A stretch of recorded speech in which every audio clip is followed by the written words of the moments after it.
که چېرې ته په خپل ژوند کې په خپله ورځنۍ برنامه کې دغه 5 ګامونو ته پام وکړې، په دغه 5 ګامونو باندې عمل وکړې، نو د خپل ژوند د پرمختګ چټکتیا به دې څو برابره لوړه کړي. که چېرې ته غواړې په خپل ژوند کې لاسته راوړنې ولرې، خپلو موخو او هدفونو ته ورسېږې، په خپل ژوند کې پرمختګ وکړې، نو دغه 5 ټکو ته باید تاسو حتما فکر وکړئ او په خپل ژوند کې هره ورځ عملي کړئ.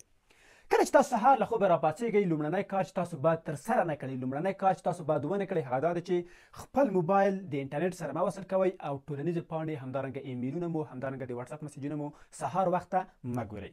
په یوازې دې تاسو خپل هدفونه تکرار کړئ، ورزش وکړئ، مطالعه وکړئ، تلاوت وکړئ او په هغه کارونو باندې، په هغه څیزونو باندې تاسو تمرکز وکړئ چې د تاسو لپاره ډیر مهم وي او تاسو یو ګام خپل موخې ته، خپل هدف ته ورنږدې کړي. کله چې تاسو په ټولنیزو پاڼو باندې خپل انرژي مصرف کړئ، دلته تاسو انرژي او تاسو د تصمیم نیونې کوم قدرت چې دی هغه کمیږي. بیا مهمو تصمیمونو ته تاسو هغه انرژي نه لرئ کله چې تاسو په بېکاره څیزونو باندې هغه انرژي مصرف کړې ده.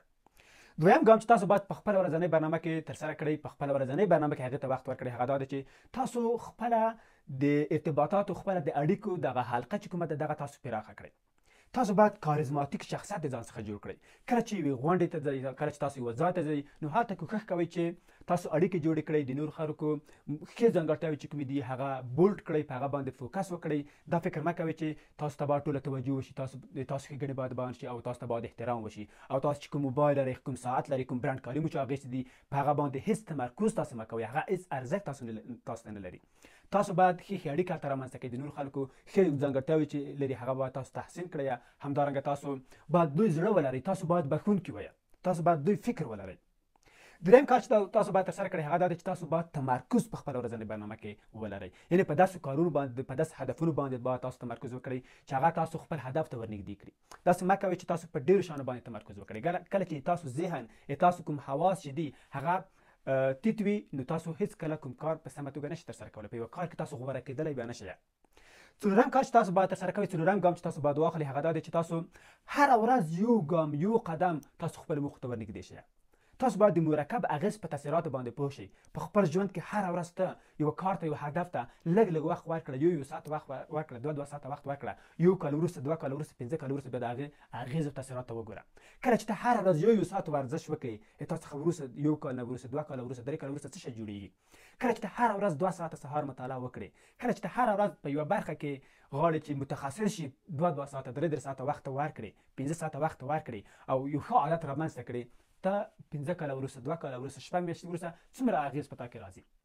نو تاسو باید د مرکب اغېز په تاثیراتو باندې پوه شئ. پنځم ګام چې تاسو باید ترسره کوئ هغه د غوره عادتونو رامنځته کول. تاسو باید په خپل ژوند کې غوره عادتونه رامنځته کړئ چې پرمختګ وکړئ.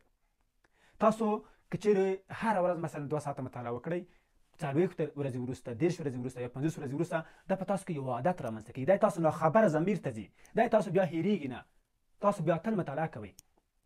کله چې ته 2 میاشتې سر په سر جیم ته لاړ شې یا کلب ته لاړ شې، ورزش وکړې، ته 3 میاشتې بیا خپله ځې، بیا تا مینه ورسره پیدا کېږي. اما په لومړي سر کې د عادت رامنځته کول ډېر سخت وي، یا تمرکز عادت رامنځته کول. نو دا 5 ګامونه تاسو په خپل ژوند کې عملي کړئ او نور ګامونه تاسو ماته په کومنټ کې ولیکئ چې کوم ګامونه دي، کوم ټکي دي چې زموږ په پرمختګ کې ډېر اغېز لري، تر څو موږ ټول په ګډه سره پرمختګ وکړو. دا ویډیو د خپلو ملګرو سره، د هغه کسانو سره چې د پرمختګ لیوال دي، غواړي په خپل ژوند کې لاسته راوړنې ولري، هغوی ته ورولېږه، هغوی ته یې ډالۍ کړه، تر څو په خپل ژوند کې دوی لاسته راوړنې ولري او موږ ټول په خپل ژوند کې پرمختګ وکړو. تر بلې ویډیو پورې مو په الله جل جلاله سپارم.